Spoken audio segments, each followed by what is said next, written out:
I have been moving for 11 years. That is the honest shape of my life. Cargo runs between the frontier stations on the Sereth corridor, sleeping in the cab, eating at counters where nobody learns your name because you will not be there long enough to use it. I am good at leaving. I am better at it than almost anything else I have ever tried. I stopped at Waypost Keln because the manifold was reading hot and I had learned, expensively, not to push a hot manifold past a waypost. I pulled the rig around back, cut the engine, and sat in the sudden quiet before climbing down into the grit and the cold wind off the flats. I heard her before I saw her. A small sound from the rear cargo bay, not a sound I could name, not quite a breath and not quite a word, but a sound that had intention in it. I pulled the bay latch and lifted the panel and stood there with my work lamp throwing a yellow circle over stacked cargo crates, and in the space between two of them, tucked so tight she might have been part of the freight, was a child. She was small. Verith, by the look of her, the wide pale eyes with their silver irises, the faint ridgelines running from brow to temple, the slight luminescence in the skin that reads almost like a bruise until you know the species and you understand it is just the way they carry light. She had on a robe that had once been green and was now something harder to name. She was watching me with an expression I have seen on adults who have been waiting a long time to find out whether a thing is going to go badly. I didn't pull back. I crouched at the edge of the bay and set the lamp between us where it lit both our faces and said, in the quietest voice I own, "You're all right. Don't move fast." She didn't. She held still and watched me, and after a moment she moved one small hand from beneath the robe and laid it flat on the cargo floor between us. I have no Verith. She has no standard. But I understood the gesture because there is only one thing a small creature does when it shows you an open hand, and I matched it, palm down, flat on the deck, and she looked at my hand for a long moment and then looked back up at me. "Okay," I said. "Okay." I gave her the thermal liner from behind my seat and she pulled it around herself without taking her eyes off me. I went inside and bought 2 portions of hot grain from the waypost counter and brought them back. I set one at the edge of the bay and moved away and waited. She took it. She ate with both hands, carefully, not frantically, and that told me she was not starving. She had eaten recently enough to remember how to be careful about it. I sat against the far wheel housing with my own portion and we ate in the dark together and the wind came off the flats and the rig ticked as it cooled. Around midnight, the 2 men arrived. I heard the transport before I saw it, running too fast for a waypost lot, braking hard on the gravel the way people brake when they are used to others getting out of their way.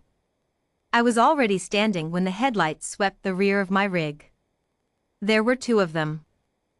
The bigger one had the build of a dock worker who had made a career change and the smaller one had the eyes of someone paid to find things.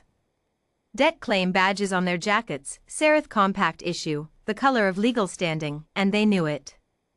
The smaller one looked at me, looked at the open cargo bay. "We're looking for a Verith juvenile, small. Step aside and let us check your load." I did not step aside. "That's a debt claim inquiry," he said. "You're obligated under compact freight law to permit." "I know what I'm obligated to," I said. "Debt claim on a child.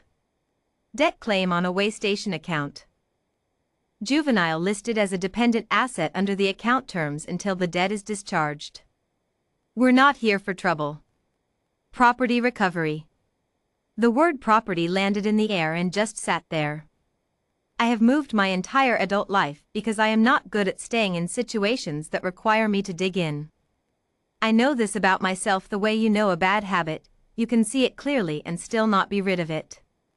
But I was standing in a waypost lot at midnight and there was a small Verith child in my cargo bay with her hands folded in her lap and an expression of careful, weary waiting on her face, and something in me went very, very still. Not afraid. Not angry, exactly. Still. "She's not a dependent asset," I said. "She's a child." The bigger one moved and I moved first, not toward him, just sideways, into the space between him and the bay door. I am not a large man and I am not young and I have no illusions about a fight with someone that size going well for me. But I was in the doorway and I was not moving, and those are two different things from being able to stop me. You're obstructing a legal recovery, the smaller one said. File it, I said. File the obstruction, file a waypost incident report, wake up the waypost officer, she's inside, name's Taryn, I introduced myself when I pulled in. You want to make this official, I will stand here all night while we do that. Or you can get back in your transport. What I was doing was buying time. I knew it and they knew it and nobody said so. Because the moment it went official, the moment Taryn came out with her incident log and the mandatory hold and verify protocol, the debt claim paperwork on a juvenile was going to sit in a queue for a minimum of 48 hours. They could not collect what they could not physically present to a claiming officer, and they knew exactly how thin their standing was once someone looked at it carefully. They had been moving fast because fast was how this worked. Arrive before anyone thinks too hard, name the legal frame, collect before the frame gets examined. The smaller one looked at me for a long time. You're going to make an enemy over a Verith kid you found in your freight, he said. I've had worse enemies, I said. He held the look another moment, then said something low to the bigger one. They walked back to the transport and sat with the engine running and then they left. I stood in the doorway until I could not hear them anymore. Then I turned around. She was standing at the back of the cargo bay.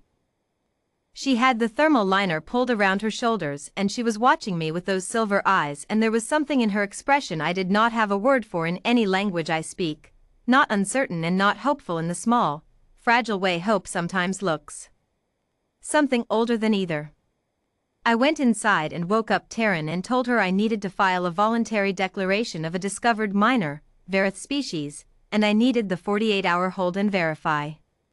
She looked at me and looked at the time and did not say anything unhelpful. She pulled up the compact forms and we filed it right and I paid the waypost fee and when I came back out the sun was coming up over the flats, a thin pale line of it against the dark. The child was asleep in the cargo bay with the liner pulled tight. I climbed in and sat across from her with my back against the crates and I watched her breathe and thought about 11 years of moving, about how good I had gotten at leaving, and about the fact that I was still here. The Verith Relief Registry found her people 12 days later, a grandmother, one of the elder patterns where the family matriarch carries the full custody designation. She came to the waypost in a small charter vessel and the reunion was quiet in the way Verith things are quiet, which is to say it was not quiet at all but the sound it made was not one humans are built to hear, so you simply feel it in your chest like a frequency below the range of language. Before she boarded I crouched at the bay door one last time and she looked at me the way she had that first night when I had not pulled back, and she put her small hand flat on the back of mine and held it there. I did not move. I have been moving for 11 years. I am still learning that staying is a thing you do one doorway at a time.